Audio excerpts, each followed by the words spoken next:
On two. Ready? Hey.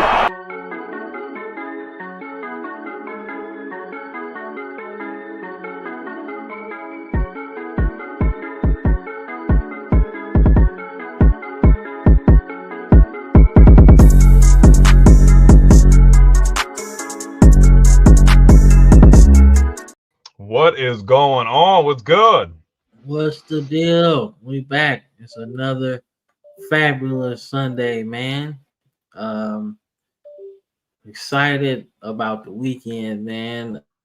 So far, if you're getting off work, going to work, taking your nap from work, after work, whatever, man.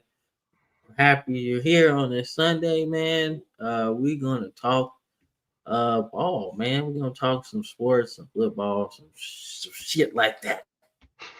Why I can say shit on the radio? Because we own our own network and there are no guidelines. It's like the CIA. We ain't got no guidelines, man. What you talking about? Huh? Who disappeared, bro? All right. But this is the football frame of mind, not a political This is a football frame of mind podcast, weekly show, however you want to slice it, man. We are the football frame of mind. So strap up your helmet and let's get into the game, man. Before we get started, how you doing? Man, we are good, man. Less action this weekend. Obviously, we had championship weekend last week, so a little break from college football. Had some NFL, a bunch of stuff from the transfer portal coming through this weekend. We had a bunch of the award finalists and stuff announced. Everybody, damn, I lost my train of thought. No, not the finalists, but pretty much all the awards have been picked out. They've been awarded to everybody. So a lot of controversy and a lot of good discussions. But if you guys do like this kind of video, don't forget to like it, comment, subscribe across all major platforms. If you like social media, we're on all of those, including X, Facebook, all of that good stuff. We do streaming on Twitch, YouTube as well. And if you're more of a YouTube guy, daily content shorts, we're on all major audio platforms as well. Spotify, Apple, Amazon. No matter where you want to find us, you'll find us just searching Football Frame of Mind on any major search engine, and you'll find us there. Couldn't have said it better myself, man. Find us everywhere, man. We are all over the place. Check out our shorts, man. The shorts are designed to give you a quick synopsis of what we like to do, but also get in the comment box, man.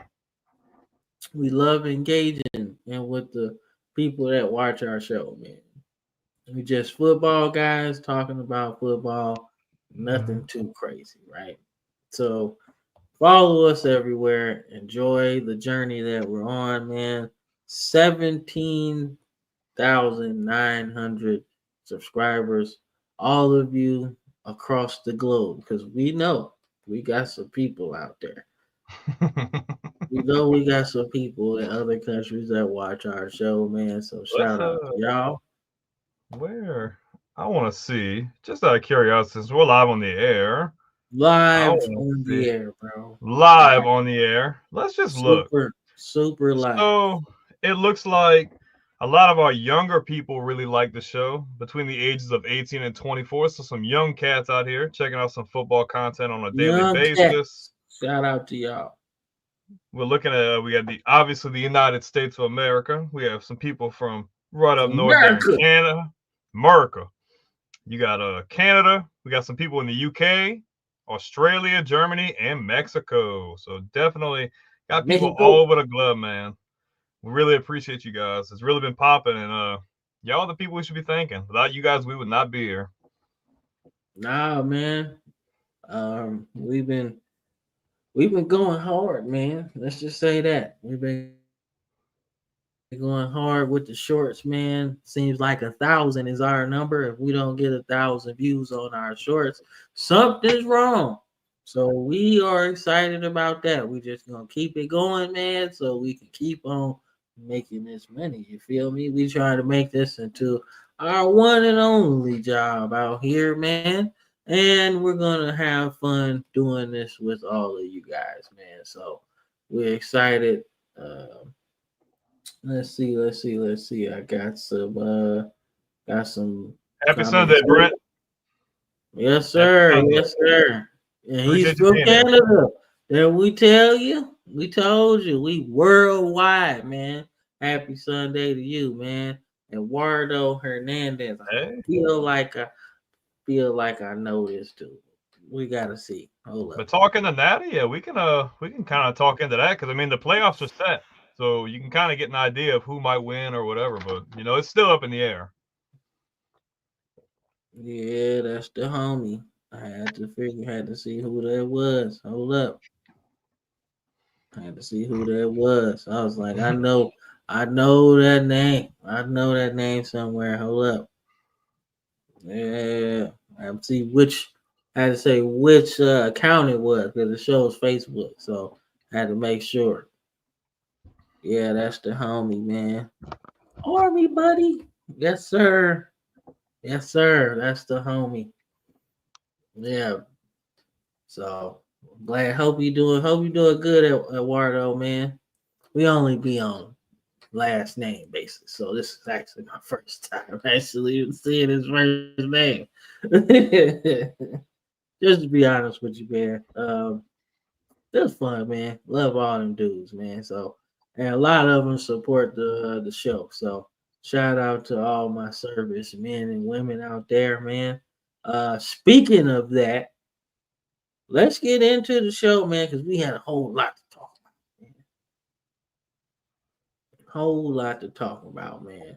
So let's start off the show with the obvious, the big shebang. Yeah. Travis Hunter wins the Heisman trophy. A close race, like I was saying all year long. I said, oh well, last month or so. I've been saying it's gonna be a close race. Been saying that anyway, especially at the top. The winner was separated by like less than 200 votes, so could have went any which way, honestly. So that's my point. Close. You see Andre Ware in the back, Heisman winner from Houston. I want to say 1988 or 90, one of them. Right, either before Barry Sanders or after Barry Sanders. But I know for a fact my man was good. He had the flat top swag going on, man, throwing 5,000 yards like it was nothing. You talking So, about flat? You talking about flat top? You made me think of Kennan play when you said the. If you yeah, know, you know. see, you already know. You already know, right?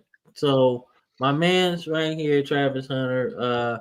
A lot of the comments that we've gotten on our shorts, man, have literally been up and down, up and down. You know, some people say Genty should have won it, and I think any other year he might have won it, right? But we got a guy that doubled, almost tripled the production of one Charles Woodson, right? Tripled his production on offense, right? Then you got the defensive side of the ball. I thought that Charles Woodson had a way better defensive season than Travis Hunter did. But I think the fact that he dominated offensively to a certain extent, man, I think that's what really won him the Heisman, man. But we're not gonna sit here and shit on Genty's year like, oh man, it wasn't that good. We've seen a lot of dudes not, deliver on the big stage, man. And he did it every week. Lights is on him no matter what. So I was excited that Travis won, man. Great suit. Everybody had a great suit. Dylan Gabriel had the Hawaiian I don't know what it's called that they put around they neck, man, but he definitely was dripped out with that. You know what I'm saying? If you know, you know, right? We know who had it on at the Heisman before.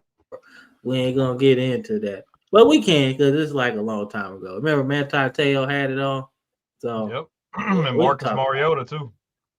Yeah, he did too. So you already know you dripped out with that. So, but like I said, man, I love the fact that Dylan Gabriel got to go.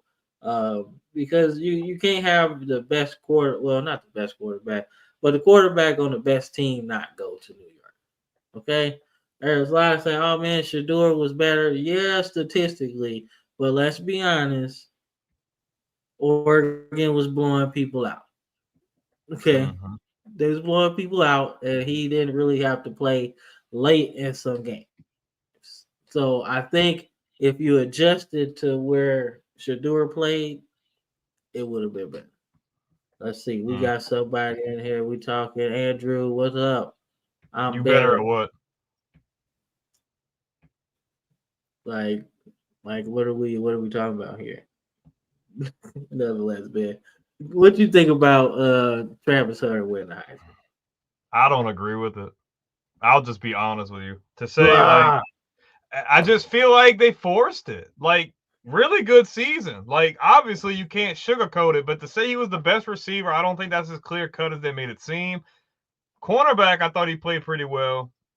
But to say like this is my thing, and you don't want to base things off of like team success and things, but let's just look at it like this. Yes, played substantially well offensively and defensively. Where is Colorado? 4 losses. Let's look at Ashton Genty. Never had a bad game all year. 8 against even good teams like Oregon. Went for over a $150 against a team like that. One of the key components, if not the main key component, of why Boise State is in the playoffs. I feel like CB, that needs to. CB. I don't know. We're You a gonna better figure it out. cornerback? Yeah, we gonna figure that out. But I feel like that needs to be spoken upon. The fact that that team is in the playoffs is specifically because of what he was able to contribute to them offensively. They only took 1 loss, and that was to the number 1 team in the nation. Like that should be talked about. The fact that he's less than 200 yards from the all-time rushing record should be talked about. It Fact. should. I just feel like it's all about the media. Like this goes back to how me and you talked about how the Heisman is now. It's literally that. Like, yeah, great stats. Like, you can't take anything away from that. Don't take what I'm saying as like a shot at Travis. I love Travis. I think Travis is awesome. But for people to like just say it was cut clear that he was the best corner and receiver, because I feel like they gave those awards to make them giving him the award seem more like of a better decision. But I just feel like they forced it because that's what's going to make money. They already know he's going to probably be the number 1 pick. So let's just screw it. We're going to give it to him. But I just feel like what Genty contributed to the team, especially into them being a success and them winning games and being in the playoffs, this is the most success Boise State's had in a while. I feel like that's a major ploy that I feel like they should have gave it to him. But I'm not upset about it fully, but I just feel like there's some things that could have been talked about. But Hey man, we will agree to disagree. I think that Genty deserved the Heisman. I can't tell you he didn't, but you can't ignore the fact that a guy was top 5 cornerback, top 5 receiver. Like yeah, the numbers prove it. He like top 5 in yardage. I want to say he might be top 7 in like receptions, and then he got touchdowns on both sides of the ball. It's like you ain't never seen a player like this. Like, it'd be like Bo Jackson playing today. Like, bro, he can play everything. He can do everything. Dude's a two-way superstar, man. And believe it or not, yeah, the media was pushing it. I didn't agree with him winning receiver of the year. I didn't no, agree with because I don't think he should have won the Bolitnikov. it. Was pushing this. We already saw this coming, right? He's about to be probably one of the more decorated like I mean, all American. I mean, he's gonna be nice in terms. You see how it translates to the next level. That's all I'm saying. That's all I'm saying. We'll see. Like I said, we've seen Heisman winners, not work out at the next level. We've seen some not even play at the next level. So it just depends, man. I think that's the measure of really who the better player is or is going to be.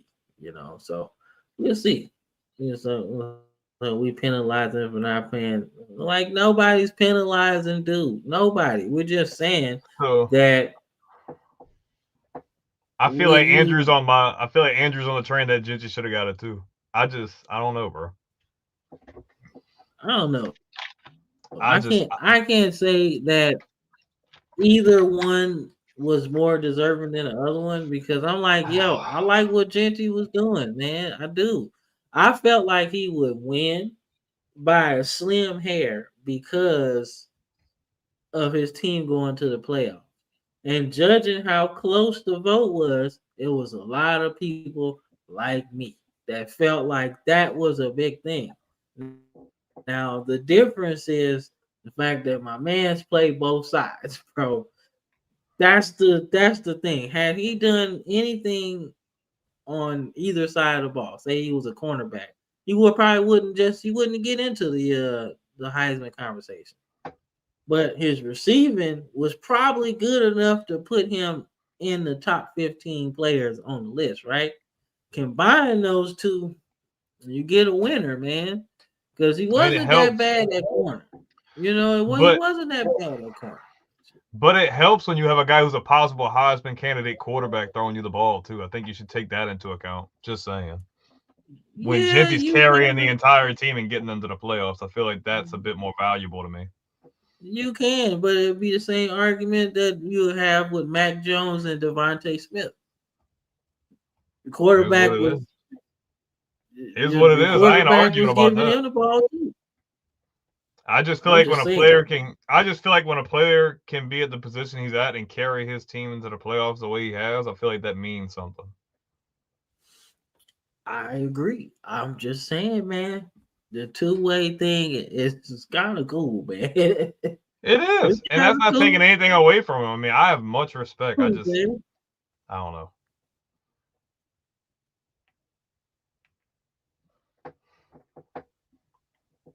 Hater.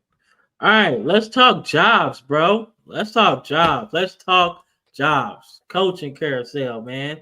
So the coaching carousel in college football been absolutely nuts, bro. Nuts. You see the picture. Big Bill is back on the sidelines coaching the UNC North Carolina Tar Heels, man. So what you think? Well, I don't see a graphic on the screen besides the Heisman one, but Uh-oh. Hold up. What about now? there we go. Yeah, Chapel Hill Bill. I don't know how to feel about this.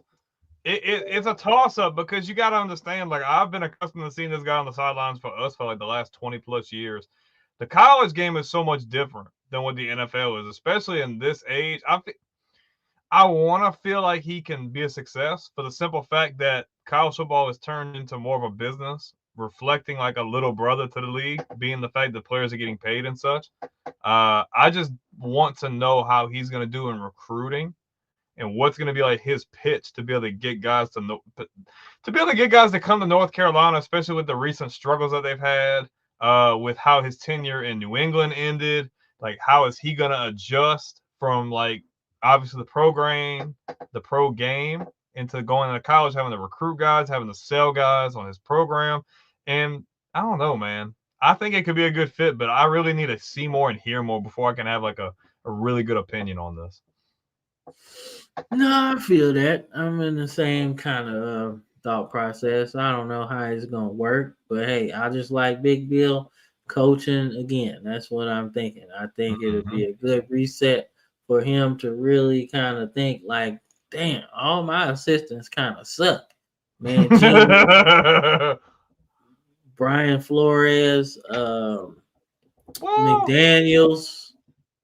I wouldn't say Flores sucks. I wouldn't put him in that. McDaniels.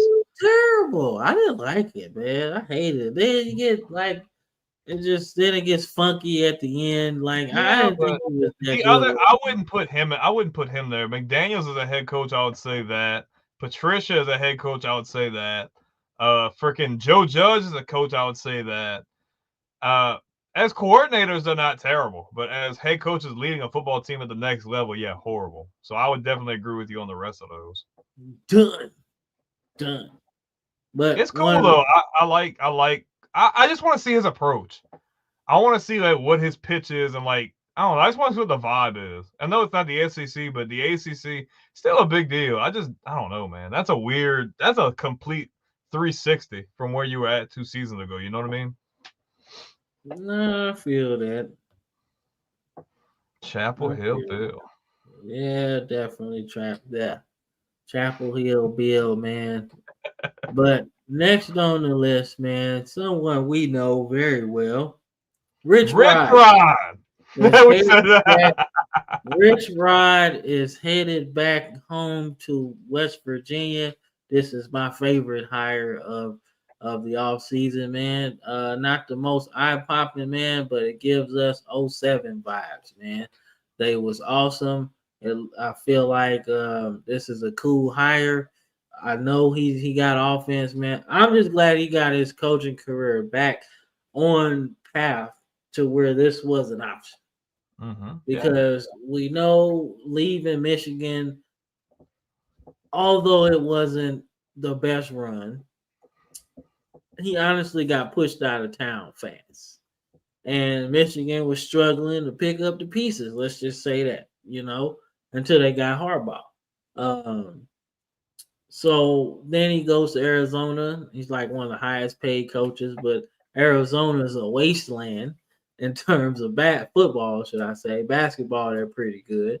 And then he goes, you see coaches get that last job before it's either sink or swim, right? And I think Jacksonville State was that job for him. Like, hey, this your last run. Either you get it together or you don't. And Jacksonville State won two conference USA championships, I want to say. So they got two of those while he was there. So he got it back on track, man, and this is the job for him, man. Let's go back. Let's do this the right way. Get back West Virginia back to where they are because they're in the Big 12. And the Big 12 is easy to get now without Texas and OU in there. So, hey, that's all I'm going to say, man. He dominated the Big East when the Big East was kind of like, but Big 12 is gettable, man. That's all I'm going to say. I like this hire in the sense that one, it's cool to see the progression of his career, like you said, kind of at its peak to its lowest, and it's kind of been at a gradual increase the last few years or so. But I like this hire for the simple fact that there's a story to tell here. He's been here before. They've won here before. There's prior relationships there. He's was really good at recruiting while he was there. I think this is really going to benefit West Virginia and a Big 12 conference, like you said, that is up for grabs, that has a chance. West Virginia is a really good brand. And to have a guy that had so much success be able to come back there, probably be able to get a good coaching staff in there. I mean, West Virginia could be good next year. They're already a competitive team. Like they don't have they're not a bad football team. They always have good talent. They just need the right guy running the helm. And I think what he was able to do at Jack State, be able to bring them to relevancy, being pushed into the FBS recently, I think this could be a really good marriage between them two. And hey, man, never know. Maybe next season or two, West Virginia could be in contention for a Big 12 title. You never know. Hey, I'm telling you, the Big 12 is wide open, man. So we got to welcome one of our special guests, man. We got Mr. Gamecock himself. And he's on mute. So eating dinner. I'm just watching the show. All right. He's eating dinner. That was Mr. Gamecock himself. That's gonna be a laugh later. Yeah, all right. He just wanted VIP. He wanted VIP seats. That's all. We got you. We got you the lanyard, bro. You're gonna be all right. You was probably over there baking a little cake, making you a soup like you did the other day. And I know it was probably hitting. I wish you could save us some, but Yeah, he's good. He's good. He's all right. He's all right. All right. So now we get Scott Frost returning to UCF, man. A lot has changed since he was last at UCF. They are now in the Big 12. And after a rough season with Gus Gus Malzahn, he has went to Florida State to be their offensive coordinator. Scott Frost is coming into a pretty decent scenario. I don't know what KJ Jefferson's He's hitting the portal, I status. think. I'm about to double check right now because I actually wanted to know. KJ Jefferson. So nothing yet, but KJ Jefferson. nothing yet. But I know I seen the other day he was talking about hitting the portal again. So I think he's seeking an extra year of eligibility or something so he can play one more year. Which, if he gets that, if he goes to the right spot, hey, you could see him slinging it next year, bro. Yeah, bro. I don't know. He's one of my favorite players. So. I like KJ. Yeah, me too. So hopefully Frost can get him to stay. Or maybe that's not the quarterback he's looking for. I don't know. But I will say this, that it's pretty cool to see him go back there. They got the unofficial national championship in 2017 before he went to what was that? Nebraska.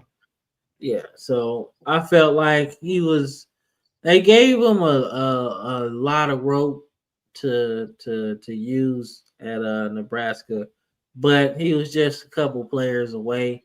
I felt like if Nebraska was still in the Big 12, maybe they would get more wins than what they got. But nonetheless, I felt like his tenure at Nebraska was a little bit rushed, if that's what I'm saying. I felt like he should have stayed with UCF back in the day and just kept building them into the group of five powerhouse that they really were, so we'll see. We shall see, man. But this is an interesting hire. It's good to see him back there. All right, let's see what we got next, man. Let's see what we got here. All right, so interesting story here. So Charles Huff was the head coach at Marshall, right? I think he was at Alabama for a minute, and then he was like one of Deion's high coordinators on the staff. So he gets the job at Marshall, does pretty good.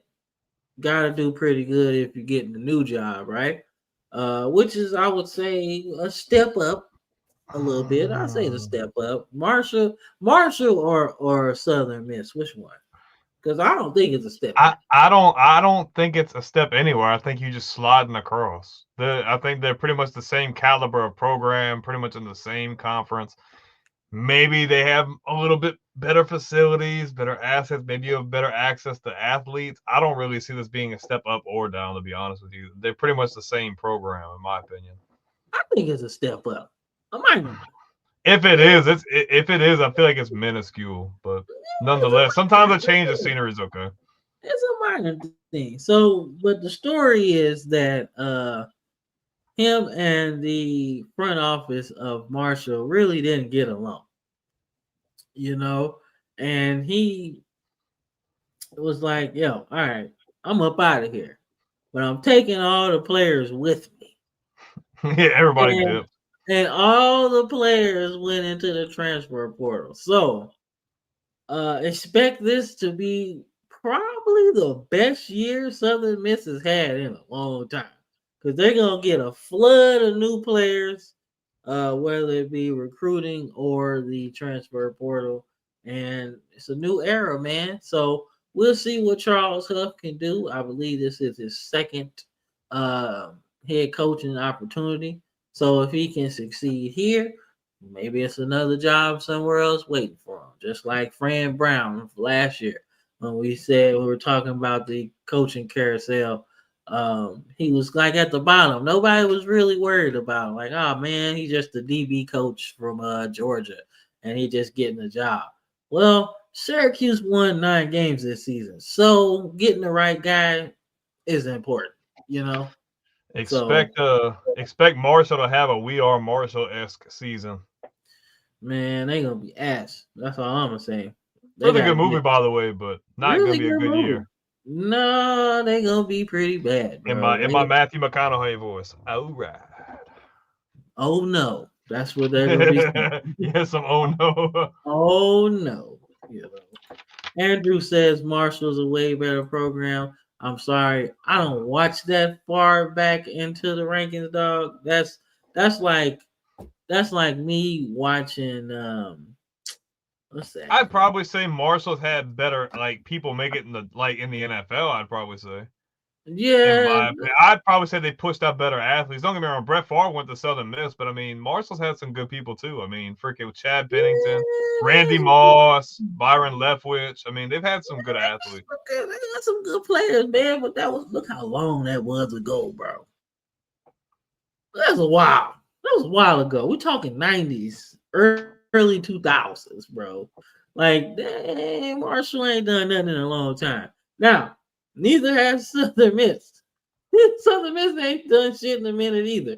But I will say an opportunity. Name one. Brett Favre.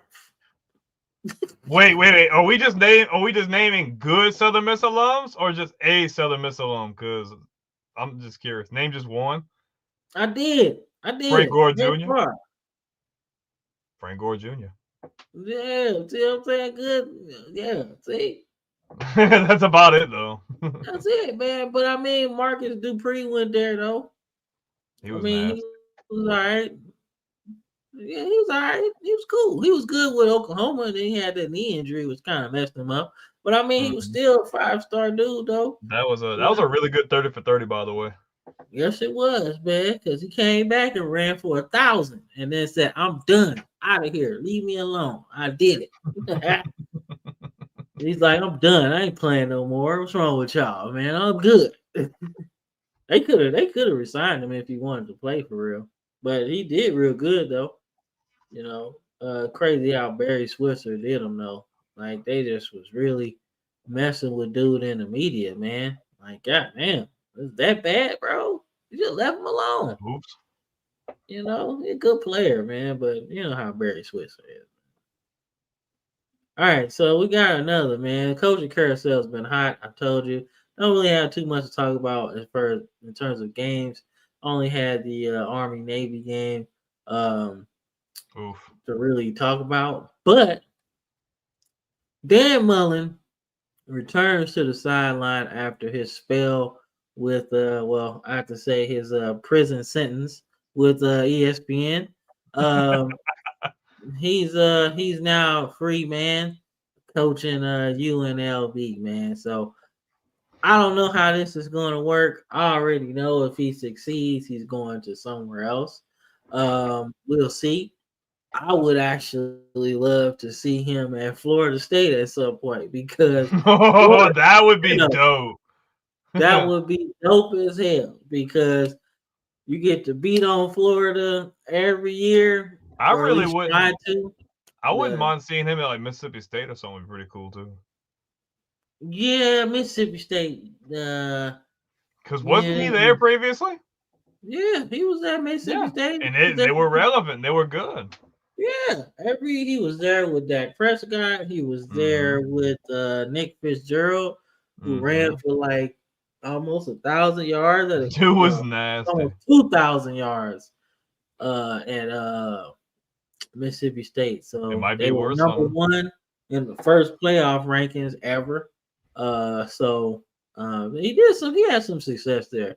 He had some success with Florida too. He got to like the SEC championship game, I want to say twice. So, you know, like shit. It happens, man. They were just impatient. And now look at them. Struggling to get to 6 wins. I would take 2 SEC championships and then a lull to get me back into the championship instead of just getting mad. Oh man, we suck again. Well, we're gonna fire him. Well, he's back and he's gonna do some good stuff because UNLV was close to the playoffs this year, so they're gonna be tasting it next year. Man, had a whole lot with that quarterback that left too. Like, so a lot of stuff went wrong for them, but that's a good start though. That's all I'm gonna say. Yeah, but let's get into this next one, man. Coaching carousel, man. It's hot. It's hot out here. All right, so we done with the thing. But people who survive the cut. Let's talk about people who survive the cut line, man. Mm-mm. So Mike Gundy and the Oklahoma State Cowboys worked out a deal to get his contract in order, man. The school wanted to go down on his salary, and he did not. So somehow they worked out their grievance, man. Thought that this year was going to be one of the best years in Oklahoma State history. Turns out it was the worst year since Mike Gundy has taken over that program. So we move to the next person on the list, Sam Pittman. Sam Pittman, I'm a big Sam Pittman guy. Love offensive line coaches that get head coaching jobs because it doesn't happen. They find it to be not the genius thing. Whatever. Coming into the season, we felt like he was on the hot seat, man. Arkansas had a good chance to be almost a 10-win team this year. They had some bad luck in a bunch of games, but fought all the way back through all of that adversity, got to 6-6, going to a bowl game, and they have retained Sam Pittman. So I thought that was pretty good. Then we move on to Trent Dilfer, my Super Bowl winning quarterback, Trent Dilfer. Having a rough go at it with this coaching. Okay. UAB is not a good program. In fact, they lost their program just for the alumni to bring it back. And Trent Dilfer is at the helm. Not looking good. Nasty work. But they brought him back, and the report is that he's going to change the staff completely. And then maybe UAB can get out of the 130s rankings and everything. But the highlight of this whole slide here is Billy Napier. Coming into this season, I think everybody wrote his obituary. All right. The schedule was hectic. Nasty work by everybody. But he survived. And Florida is 7-5, going to a pretty good bowl game. They found their quarterback for at least the next 2 seasons. And Lagway, and I think it was good, man. So all of that thrown at you right now. Who surprised you the most out of these 4 people, coaches that survived the cut? So if I'm looking at my perspective from before the season, Billy Napier is obviously going to be the main, because like how you alluded to, you seen how hard the schedule was, lack of really good coaching decisions, especially early on in the season. But once they were able to fully embrace Lagway and just go with that style of offense, they had some really quality wins. They had back-to-back weeks over top 25 ranked squads, including LSU and Ole Miss, I want to say. Was it Ole Miss, or I forget the other team they beat, but it was back-to-back weeks against top 25 ranked teams. And they were playing good football, man. Now, if I'm just talking about for like right now, Trent Dilfer is in the dumps. UAB needs somebody. UAB needs somebody with a bit more experience and able to really turn that program around, because it's not a terrible program. They're not in a crazy hard conference. They just need the right guy in there making the right decisions to get the best product on the field. I'm really happy about Sam Pittman. Arkansas is a really good team. Just had some things not go their way this season, some close losses that could have been wins. And Mike Gundy, man, the guy has barely done any losing at all. I think his first season and this season are the only losing seasons he's had up until this point. Had a lot of hype coming into the season with Ollie Gordon and some other really good guys, but it went straight left right away. So the fact that they were able to work something out, yes. He's going to have to shake back, though, as soon as next season. He needs to be back into that 7, 8 or more wins next season, or else it's going to be another uncomfortable conversation going into next offseason. But they need a quarterback, bro. They need a quarterback. They need a quarterback. But who I think is probably going to be the best team out of any of these teams next year is probably going to be between Florida and Arkansas. I think it really just depends on how they finish out with this recruiting cycle. And also, we're still really hot into the transfer portal era, too, with a bunch of really good players still on the board. So, No. yes, they should. No. They should Strength not of be. schedule does not matter. Gosh. Clearly it doesn't matter. There's one guy in our group that knows everything, and strength of schedule does not matter. It doesn't matter if they play cupcakes all year. If they're undefeated, they should automatically be in the Natty. We know nothing. Not in this world. Hint, hint. Not in this world. Okay, that's why I thought it was Ole Miss. I wasn't tripping. Okay. Yeah, unfortunately they beat LSU too, didn't they? That's why I said back-to-back weeks. On that run. Yeah. Back-to-back weeks. With 2 losses that we said were like check mark, they're losing that game. Nobody would have anticipated that. Yeah, we picked that. We picked both of them games. Like, they gonna lose that one. I feel like we had them winning like 5 games this year. I thought it was less than that shit. But I remember we said like if he wants to keep his job, they need to be in the 7. Yeah, he's right. Yeah, man. Hey, we we were right about that thing. We did. He got to 7, man. All right, so long game of this week, man. Or those pesky goats got us, man. They got us. Navy beats Army, man. A little bit out of character, man. I want to say I can't remember his name. Bryson Daly, yeah. So out of character, he's been pretty good, man. He's pretty good this season. But Navy has something for him.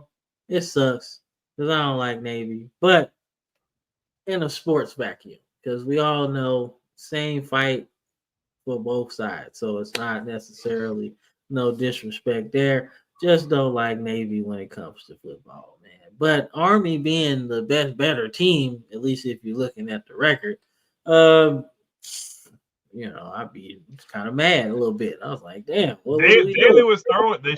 Daly threw too much. That man only had to throw 2 passes last week. And Navy's quarterback's okay, watch this. And he proceeds to run for over 200 yards and over 8 yards of carry on Navy's defense, on Army's defense. Nasty work.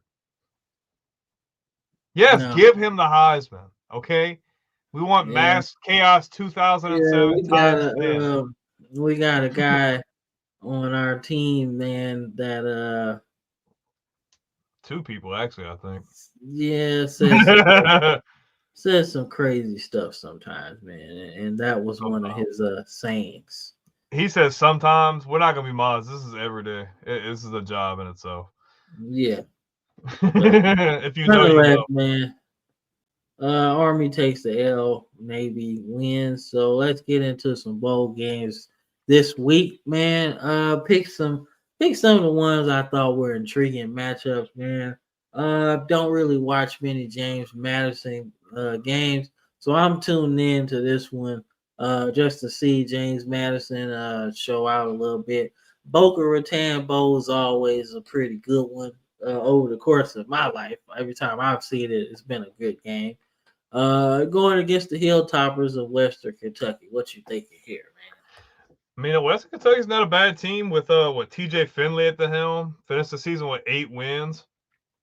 I don't know, man. I just really like what James Madison has done since they've been at the FBS level. I think it's gonna be a really good game. But I'm gonna go out on a whim. I'm picking I'm gonna go James Madison. Yeah, me too, man. I like James Madison. Don't watch them that often, but I like them when they played at the FCS level. So I was like, all right, well, let's see then what they're gonna do. Let's see. We got Florida. We got Florida and Tulane. Now I picked this game because I know Tulane's pretty good. But I just want to see Florida finish out the thing. I'm rooting for all the SEC schools, man, to try to get a championship, man, or try to get a bowl win, should I say. I want them all to get it. So this is going to be a tough one. It's one of the toughest matchups that I think the SEC schools have because this is one they're not favored in. So should be a good matchup, man. I'm going to go with Florida. I think Tulane surprised USC last year because I don't think they thought that they were that good, and it bit them in the tail. But this year in this bowl game, I think Florida's trying to finish the year out strong, man. We fought through all that adversity, that crazy schedule. I think this is Lagway's coming out party, man. You're gonna have to watch him for the Heisman next year, man, because he's gonna be balling. For them to get anywhere, he's gonna have to ball. And I think it was so choppy this year, man. He start one game, not start, then dude get hurt, and then he's starting the whole year. You know what I'm saying? So now whole year, get it done. Yeah, Florida. All right. So I'm all for the SEC getting a dub here. But I'm gonna be honest with you, I think Tulane's itching for a win, especially how they lost in their conference game. I think Tulane's very underrated, and I think Florida's gonna take an L here. Give me Tulane, man. Boo. Boo. That Green was the wave. Gasparilla Bowl, by the way. Gasparilla Bowl. All right, so we got some college football playoff matchups here, man. I think Notre Dame's going to win this one, man. I think they're on a mission. But don't be surprised, man, if they got to score some points in this one. But I will say this: they did not respond well against Ohio State when they start putting that pressure on. So I want to know. I'm anxious to see what Notre Dame does defensively to really confuse their quarterback, man, because he didn't respond well to the blitz at all, man. I don't know what the problem was, but they got beat, and they got beat bad too. But the committee had already baked them into the equation by putting them third or fourth or whatever when they played Ohio State. So they knew that this was a problem. I personally would have kept them where they at and just moved teams above them up and down until they played Ohio State and earned their right until the playoffs.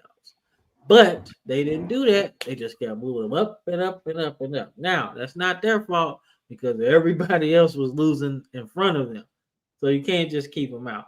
But this is not a good matchup for them. But it's going to be cold and it's going to be some good football. So give me Notre Dame.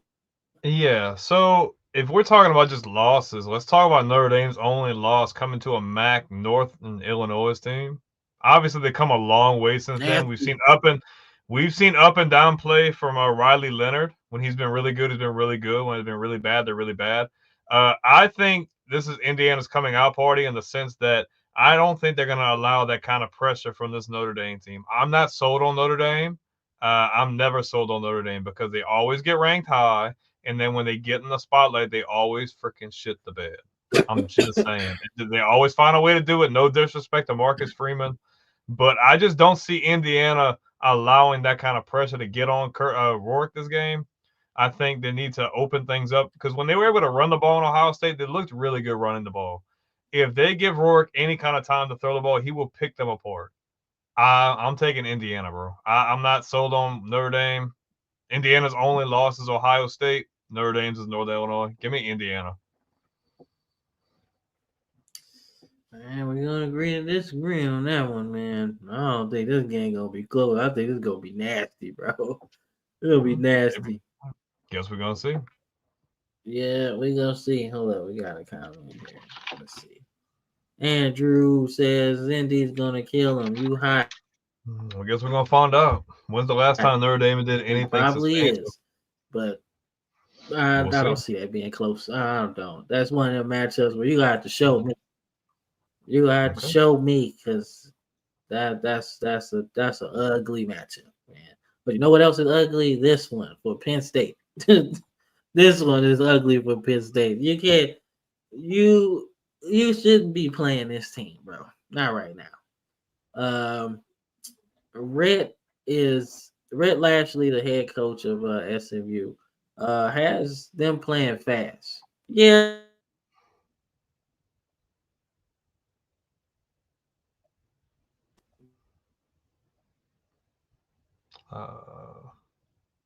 frozen? Or are you frozen?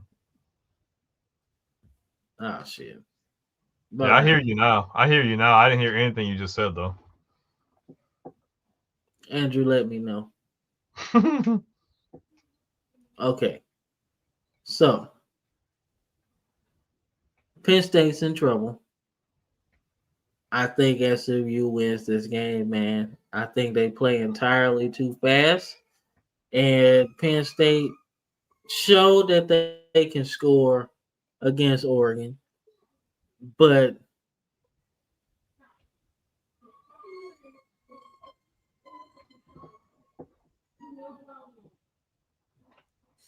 hold up, man. Time out. Somebody about to get yelled at. I'll be right back, dog. somebody about to get yelled at. My bad. Time out. I'll be right back.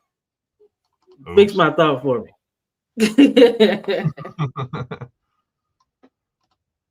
Let's see. If he's gonna pick SMU to win this game, and I don't know, the fact that it's a home game, Penn State's not playing bad football. I think SMU does play fast and they can score points, but I think that home field advantage and the way Penn State plays, I just don't think SMU can hang with them. To be honest, what do you guys think? You think SMU goes into Penn State, Happy Valley, and gets the win? I don't think so. I think Penn State gets this win. And it's a much-deserved win. Really? I don't know, man. I like SMU. Don't get me wrong. Like, I want to see them win this game. I don't have any part to play in it. But oh, man. I don't know.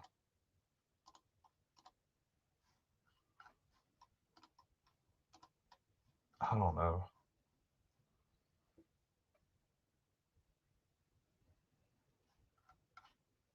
SMU getting embarrassed. Dude, the fact that it's in Happy Valley, Penn State plays really physical. If Penn State gets that freaking pass rush and they start to bring pressure, I don't think SMU is going to handle it very well. That's a very hard place to play.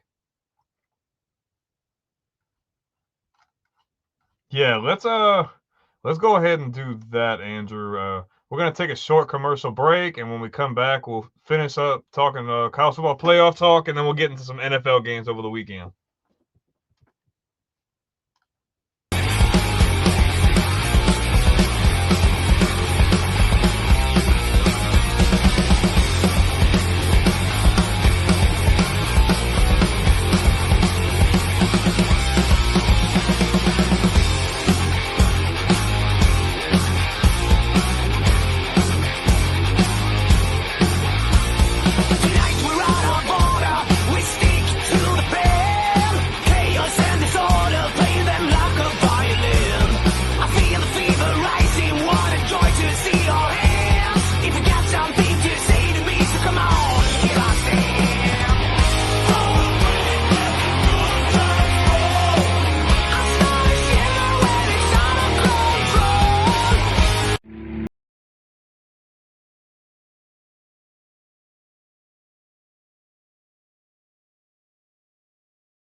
So let's talk about.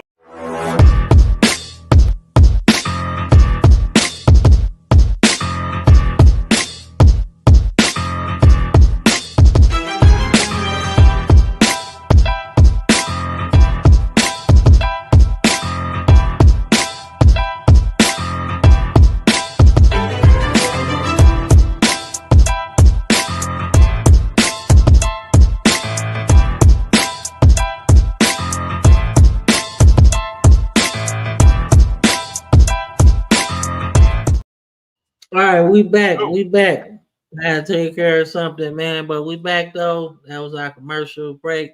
So stay with us. We good now. Like what I was saying, SMU, I think they got something to prove, man. I feel like SMU got into the playoffs, man, because the NCAA owed them one for how they ended their programs heyday back in the 80s. So nonetheless, I'm rooting for SMU, man.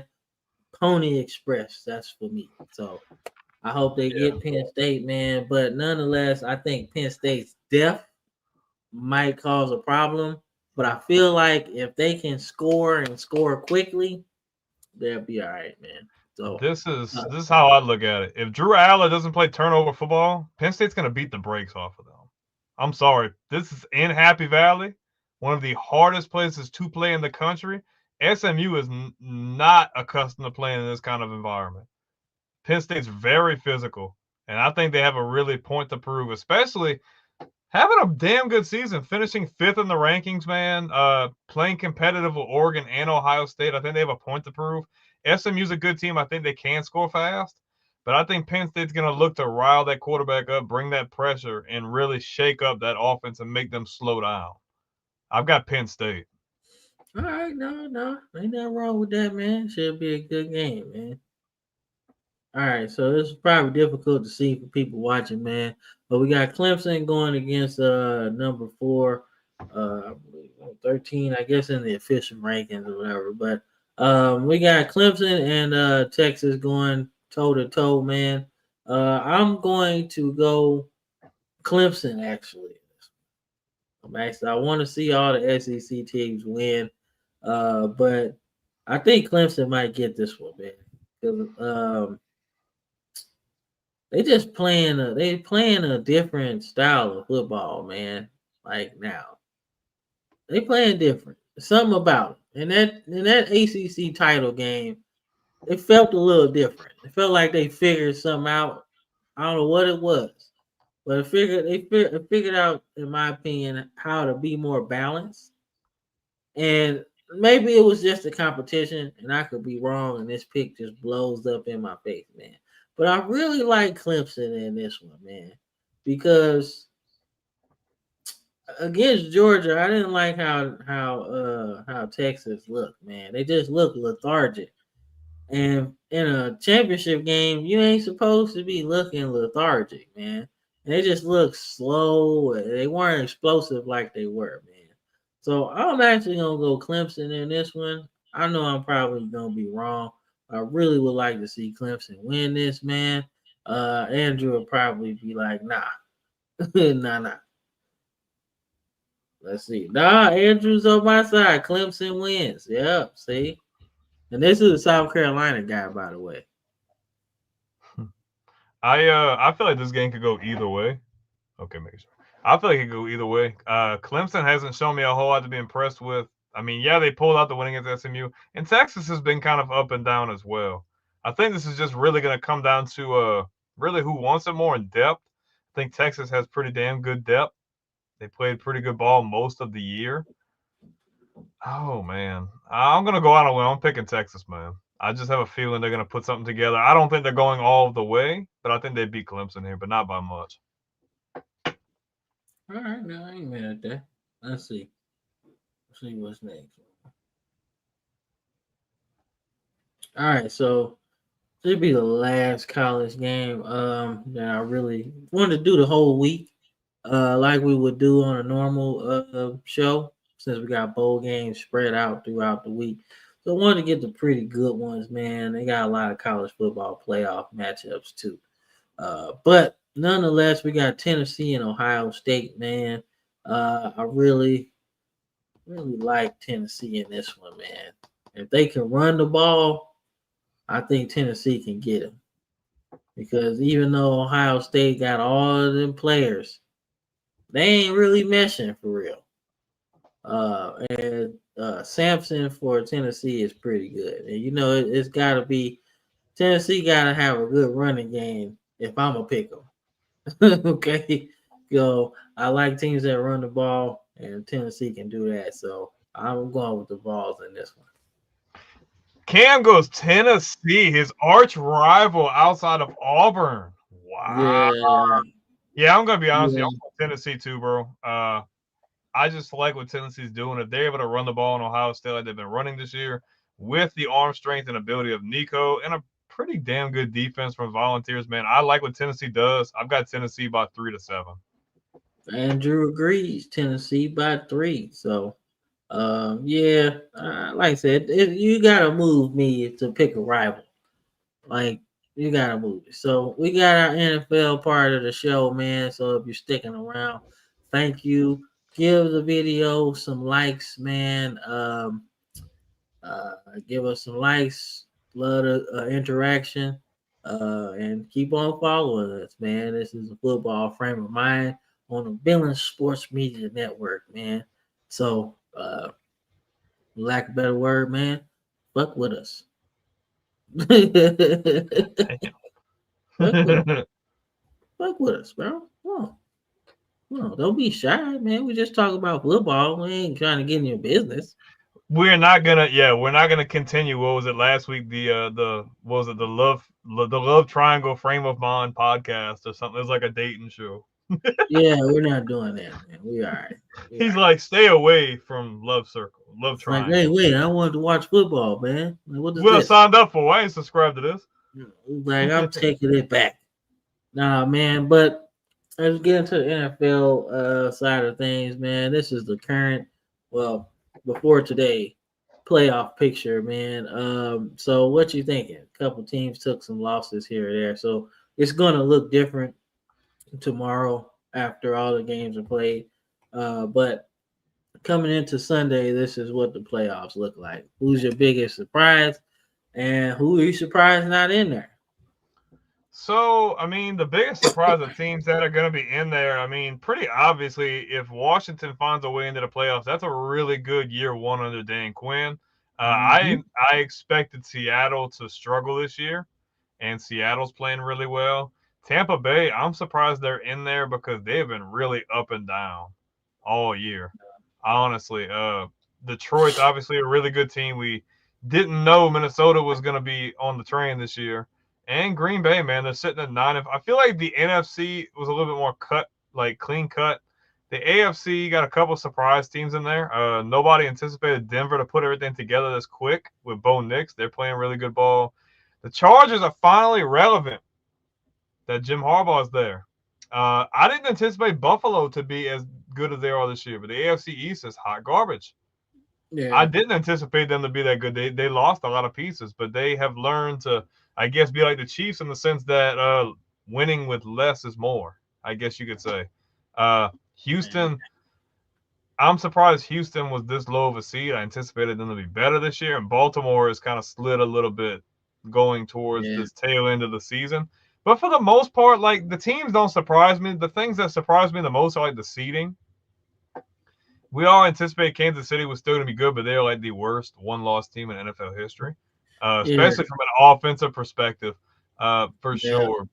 The favorites, in my opinion, I mean, if I'm just looking at it right now, obviously the NFC, Detroit is the favorite. You can lie and say Minnesota and Philadelphia. I'm sorry. Detroit has the best roster. Yeah. Detroit is the best roster, and Detroit has seemed the most bulletproof out of any of these teams, in my opinion. Kansas City, I want to pick against the Chiefs, and we picked against the Chiefs all year last year, and look where it got us, to freaking two-peat. But I will say, I don't know, man. I have a feeling they could get knocked out this year. And I'm not saying I'm picking the Bills, because I don't like to pick the Bills for the same reasons you don't. But I'm telling you, if there's a year for Kansas City to get knocked out when nobody would think, I think this could be the year. But I'm not going to go out on a limb and say that until I know better. Okay, no. That's what's up. I like that. I think Philly's the best team, bro. I think Philly's the best team, man. Am I frozen again? No, you're good. Oh, okay. All right. Nah, I just think Philly's the best team right now. I think they got a lot of players that can scare you. You know, I think Detroit's a good team. They're a really great team, honestly. But I feel like having Saquon that can give you 250 on the ground at any point. You got AJ Brown that can give you 150 anytime receiving. Devontae Smith can do that. I feel more scared to play Philly than I do Detroit. But I don't see Philly doing that to Detroit. That's the difference. I think Detroit's got probably the best defense in the conference. they don't necessarily have to play each other until the NFC title game. I'm just Yeah. saying if I'm saying any team that can get knocked off, Detroit, I feel like Detroit is more vulnerable to get knocked out than Philly in a one game Oh, scenario. One game scenario. We're not talking all season because all season Detroit's looked very good. But Philly got like really good star power, bro. So if yeah. we talking a one game scenario, man, look, Philly look nasty, bro. I'm not Nasty. sold. I'm just not. I like what they have. I just don't think I'm sold yet to get to that point to say that. You know what? Scratch that, man. Super Bowl winner for the NFC, the Darnold train. That's it. Oh The man. Vikings winning it all. Oh Watch. man. Watch. He drank the Watch. whole pitcher of Kool-Aid. The whole thing. Grape Kool-Aid at that. Damn, not even red. Not even red, bro. Wow. Yeah. Not even the Yeah. red. Okay, that's we I'm starting to get drunk. on blast. We starting to get on blasphemous terms here. Oh, I'm the whole thing. The whole enchilada, Oh, man. you like RVD? You the whole damn show. Pew, pew. All right. So there are a couple games that I wanted to talk about, man. Houston picking up the win against the Dolphins, man. Dolphins just look, you know what I'm saying? They look so defeated. Like last year, they was like scoring 70 points in a game or something like that. And it's like, man, this offense is crazy, right? Like I said, I was excited for them to make a Super Bowl run because I'm like, yo, they got too many weapons on offense, dog. Too Hmm. many. And it just, between Tua getting hurt and all of that, Odell and Ramsey, like they just not looking good. I think both of them dudes is done for their career right now. Like they just a step slower. That's all. And the league is getting too fast for guys like that. And even for Odell, who's playing an offense, if you lose a step, the DB can catch up with you in other ways that they weren't. So I just think both of those guys were kind of a waste of money, and they could have used it somewhere else, in my opinion. I'm sorry. That's just how I feel, man. I feel like you could have got somebody else for cheaper that'll have a bigger impact than those two right now. That's just my opinion. Yeah. But they take a loss to the Texans, man, who get back on track.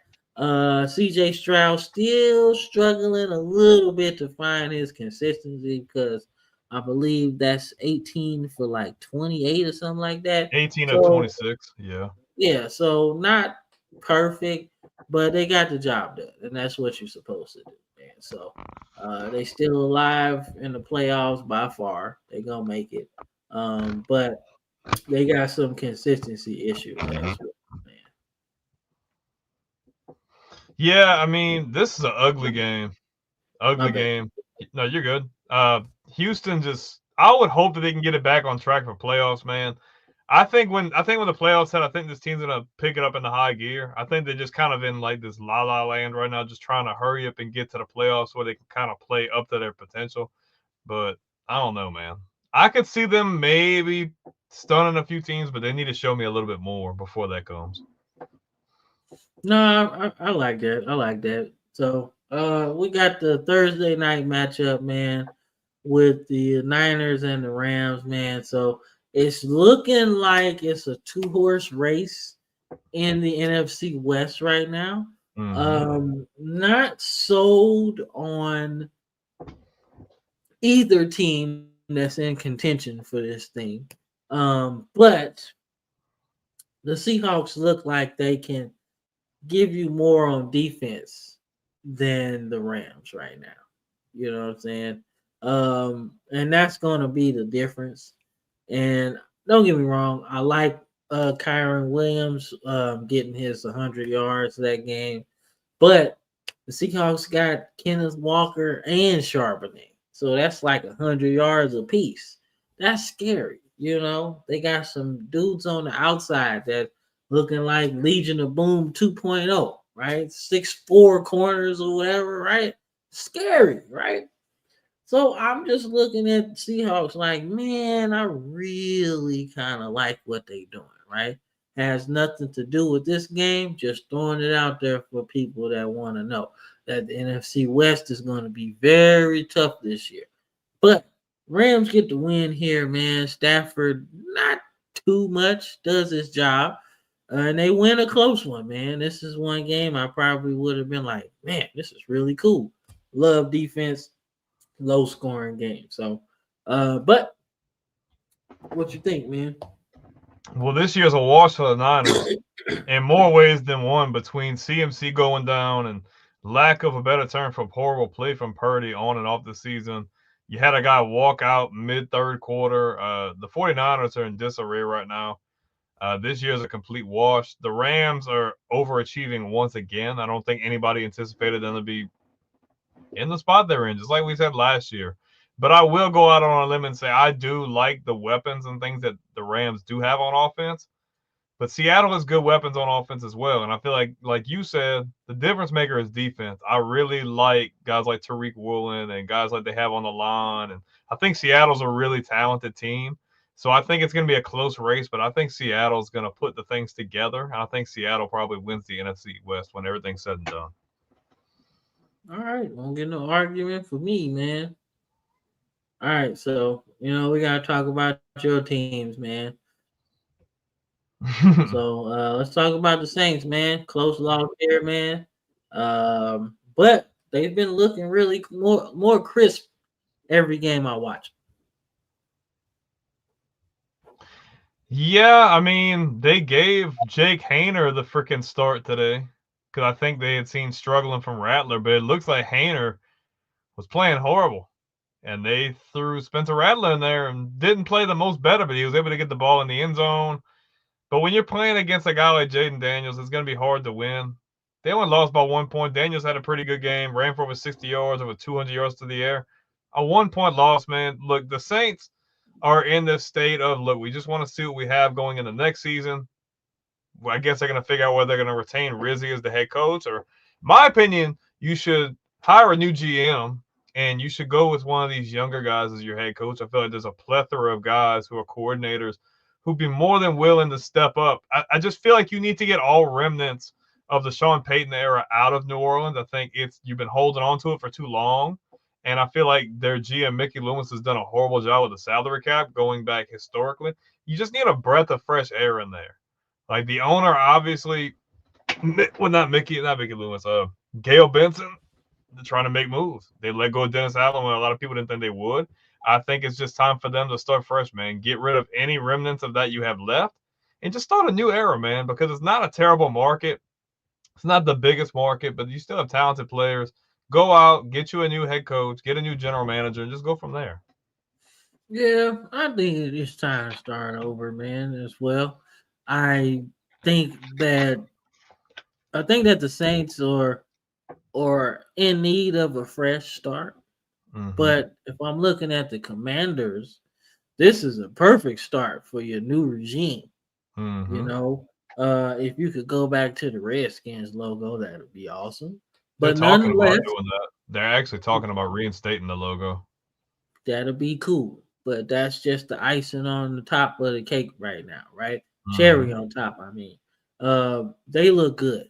Dan Quinn was pretty. He was with the Falcons. Yeah, he was the coach when they went to the Super Bowl. Yeah, so he got some. We ain't talking Gus Bradley, right? He knows what he's doing, right? So it helps when you got Kingsbury running your offense, though. Agreed. That guy right there, man, he's gonna be a hot commodity on both college and pro. Mm-hmm. Like he's gonna be a commodity, like because I think he got a bad shake in Arizona. Mm-hmm. I felt like that was a bad shake, man, because they had hired Steve Wilkes to be the guy, and then got rid of him to bring Kingsbury in because they got Kyler Murray, and it's a similar system or whatever. But they never could really get the locker room together. It felt like it was always the players versus the ownership or the coach was trying to be the mediator. Oh man, Kyler's okay. He's all right. Just a little contract dispute or whatever. But it really felt like more than that. Mm-hmm. And they could never get into a rhythm, man. But now since he's got a chance, like, okay, I don't want to do that again. He's got options. He can Mm-hmm. stay, go to college, or test it, as a head coach in the NFL, man, again. So I personally would love to see him back in college, man, because I know he's got a lot of knowledge and his offenses will be top 10 as He long as could he gets he right. could plug and play. He could plug and play into the Big Ten. To be honest with you, I think he'd be Yeah. good in the Big Ten, depending on the program that opens up. I don't want to see him go.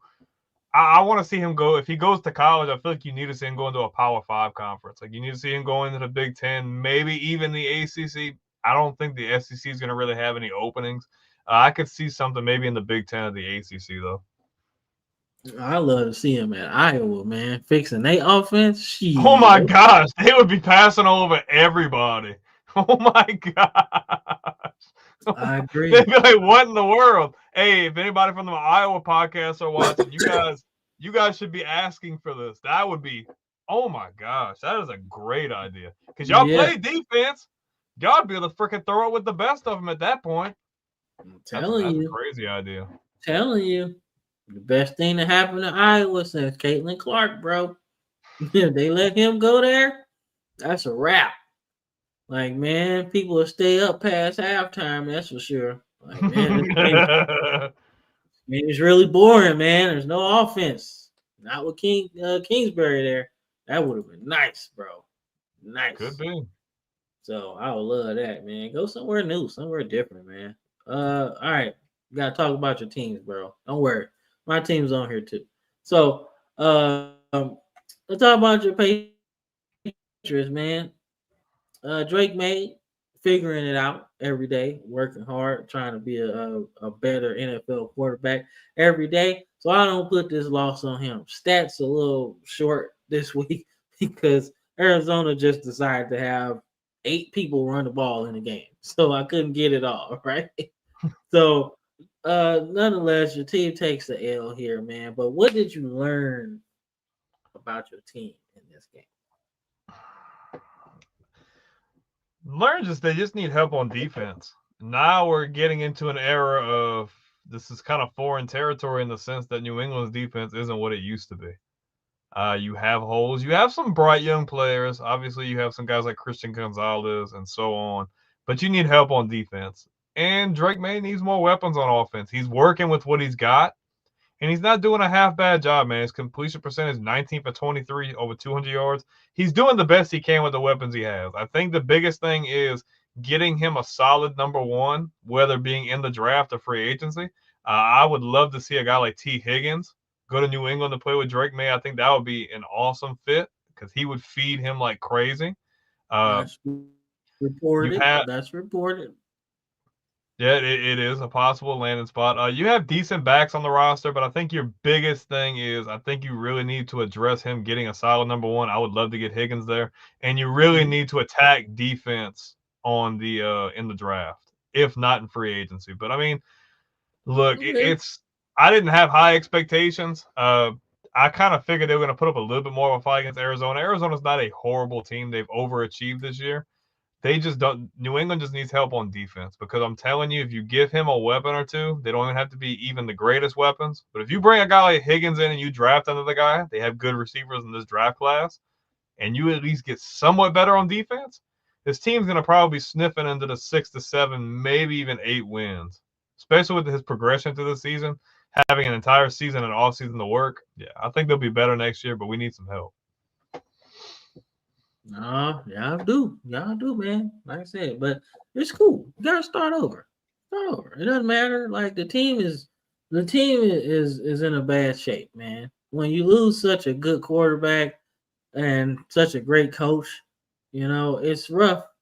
You gotta figure that part out. But I think starting with the quarterback was a good move in the draft. Now you need to protect him, and then fill in the blanks from there.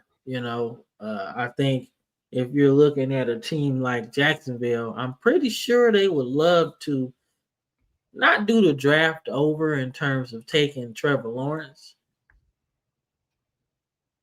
But I will say they probably would want to get him some protection over the weapons. You feel me? Mm-hmm. Because they got Christian Kirk, right? But there were some linemen they could have got. Could have It's the saved some same money thing. there. It's the same thing when they drafted ETN in that same draft. They could have went offensive line there, but they wanted to get him his college teammate at running back. You could have did that. Yep. Same exact thing. I mean, And then what's the draft? Goddamn, was that the one with Penei Sewell, who's like that was the same draft that Burrow was in, yeah. And goddamn. Oh no, it was the draft after that. Draft after 2021, I think.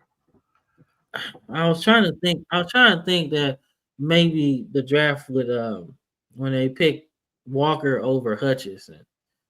I was thinking maybe they could have maybe went lineman there.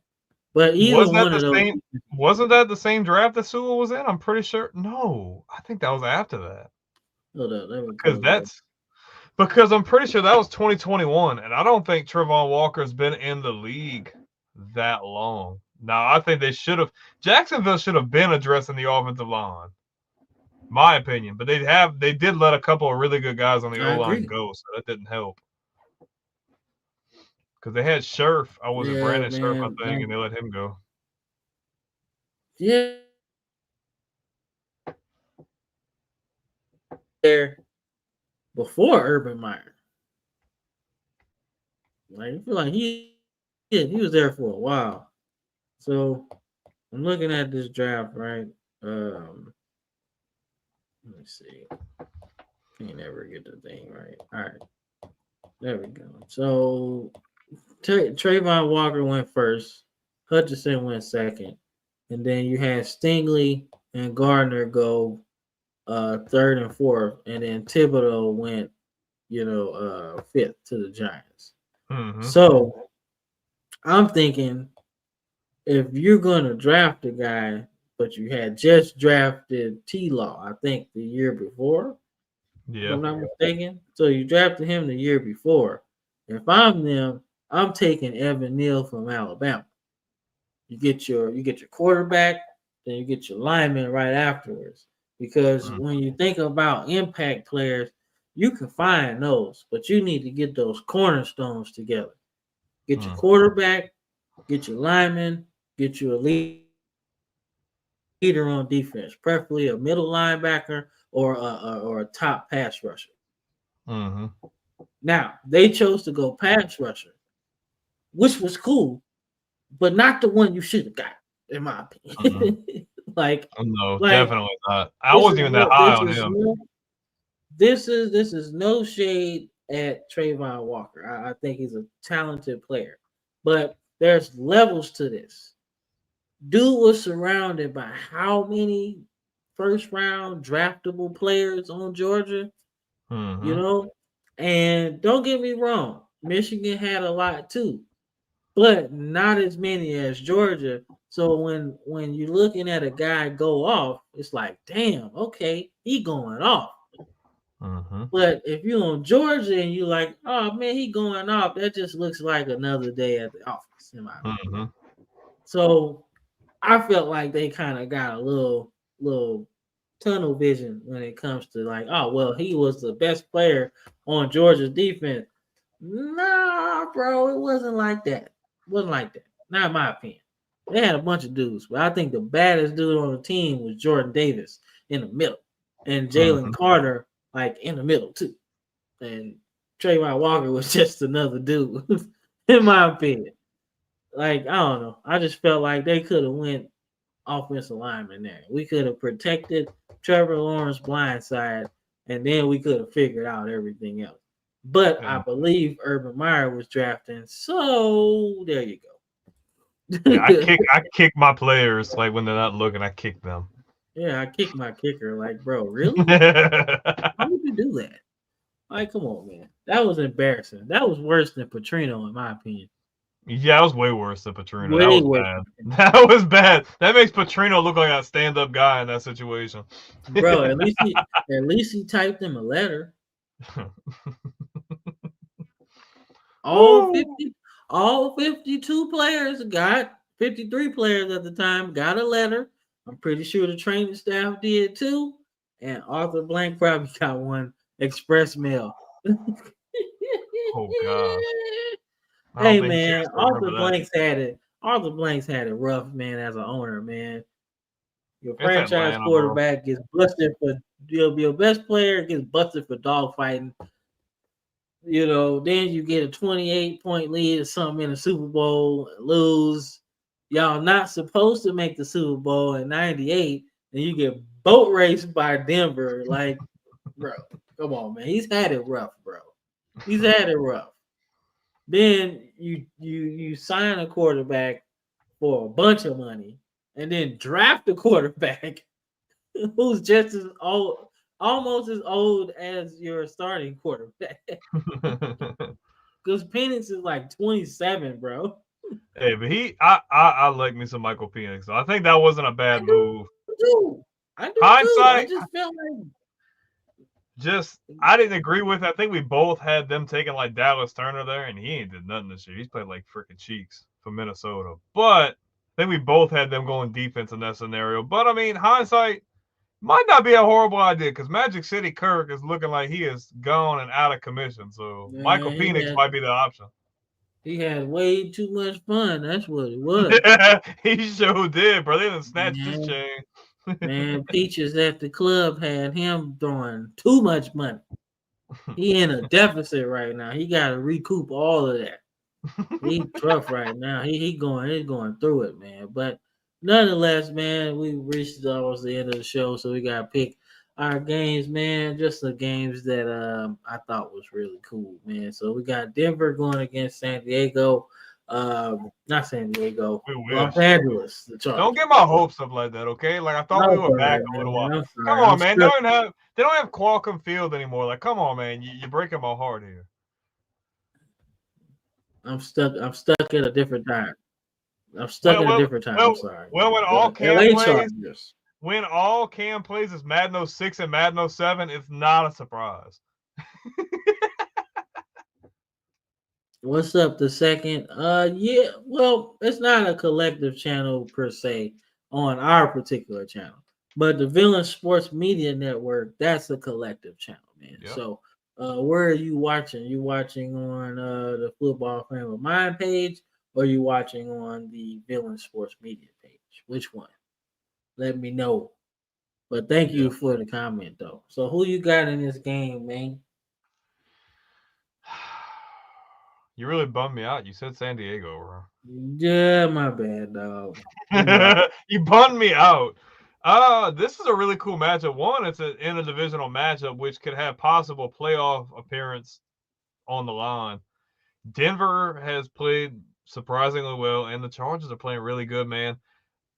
Give me the Chargers, man. Justin Herbert's playing really good football. I'm really confident in his game, and they're playing really well. But Denver's playing good. Sean Payton's coaching them up really well, so it could go either way. But give me the Chargers. Okay. I got the Broncos, man. I like what Bo Nixon's doing, man. I really like what they doing, man. So, Frame of Mind channel, then yeah, it's the channel existed before the media network did. We were a part of another network within the last year or so, and us and a couple other really good shows co-founded the network. You have like the Football Frame of Mind, you have College Sports Villains, you have the No Mercy Sports, we have a wrestling channel, Legends of the Squared Circle. Definitely go check them out. You can search it in your search bar. Or if you go to our community tab on our channel, you'll be able to see a screenshot of the channel. Check them out. There's daily uploads. That we have a show almost every day of the week. You will not be disappointed. But as for this channel, man, we're rocking and rolling. I really hope you enjoy. yeah. So this is the non-stop shop for the Football Frame of Mind. So check us out, man. We got a whole lot of stuff.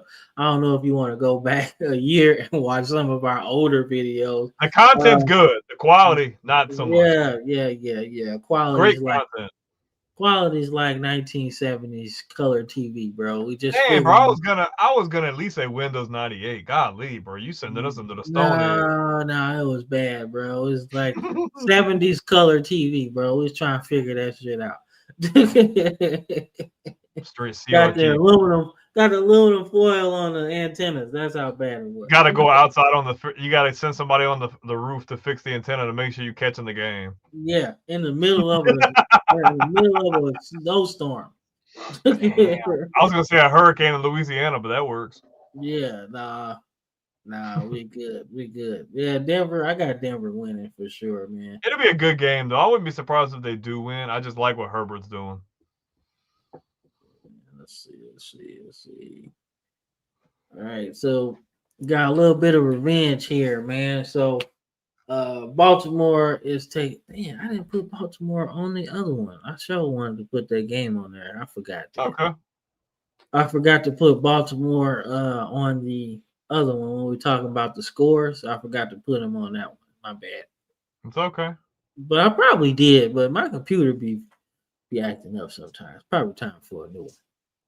But nonetheless, Baltimore playing Pittsburgh. Really cool game. Rivalry, nonetheless. I got Baltimore winning this because we got to get that get back because Pittsburgh beat us earlier. So. Oh, you're gonna hate me, Cam. I got Pittsburgh, man. They're playing really good ball, and they didn't lose by Philadelphia by a whole lot today. Russell Wilson's playing really good, and Pittsburgh's got a good defense with the help of your best friend Patrick Queen, who decided to skip town on y'all. It's going to be a good game, man. Lamar cooked today against the Giants. 5 touchdown passes. He did really well. But I'm going to be honest with you, Pittsburgh's defense is going to want to really get this win. They're physical. They're very talented. I've got the Steelers. All right. I ain't mad at that. I ain't mad. Our defense is still much to be desired. Facts. What happened, bro? We need to get Marvin Lewis back. That's what we need. For real. We ain't been playing good since Marvin was there, bro. Like, we need that. Well, I'll take it back. Nah, we've been pretty good on defense. Like, even when Ray Lewis and Ed Reed left, we got good on defense pretty quick after that. Like, drafting C.J. Mosley and then a host of other dudes after him.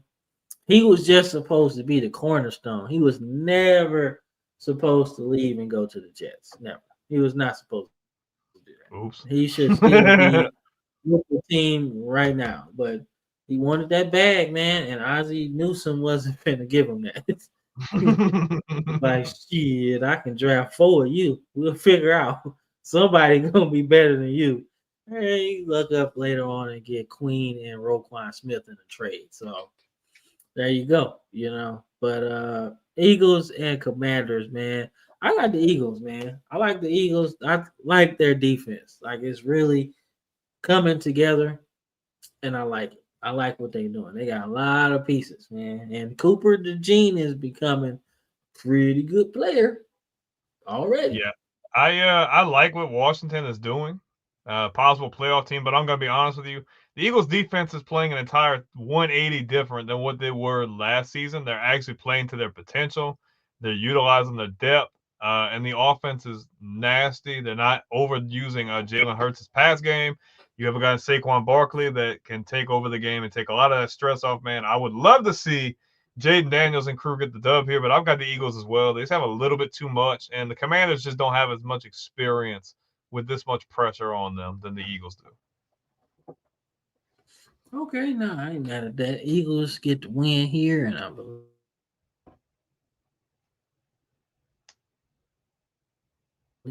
that is the show. What's good? Yeah, that's the show, man. It show a white screen after you finish the thing, man. But this is the Football Frame of Mind weekly show. We're glad that we had some viewership. We thank everybody that watched this thing, man. So before we let these people go to bed, what you got to say? Thank you guys for everybody watching. Man, we are popping right now. The views are insane. I don't really want to tell you guys until we get to the end of the month because I don't want to jinx anything, but things are doing really well. Like he said before, Check out the Villain Sports Media Network. Like I said, bunch of different stuff on there. Great content creators. You will not be disappointed. If you like wrestling, we got wrestling. If you like the hardcore, crazy, controversial discussions, they have like 2 or 3 shows with villains and No Mercy Sports. And man, if you like this kind of stuff, especially if you're on YouTube, man, like this kind of content, like the video. Subscribe if you're not subscribed already. Leave comments. We love the feedback. We're getting a lot of really good feedback right now. And hit that bell notification. So every time we put out new stuff like shorts, videos, posts, you'll always get a notification on your phone from it. If you're more of an audio guy, make sure to hit up Spotify, Amazon, and Apple. We're on X. We're on Facebook. If you like live streaming, we do live streaming via Twitch, YouTube, all of that as well. We're going to start a bunch of new series. We're going to do a College Football 25 one. If you like older content like Madden 07, Madden 06, like some of us old heads, we've got a series on that as well. But, man, thank you guys so much for watching. Check us out if you haven't checked us out already. You won't be disappointed. He froze. I think you might be frozen. Your face isn't moving.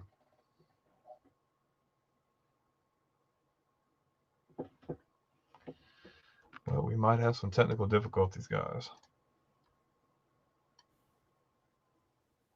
Are we back? You there?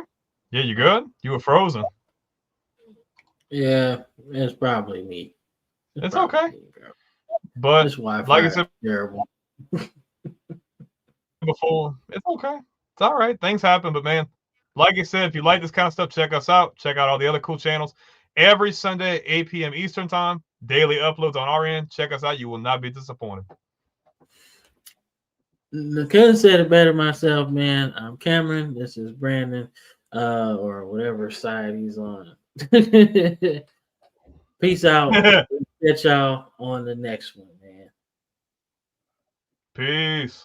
I find out the button. Push the button. Push the button. All right. Press the button.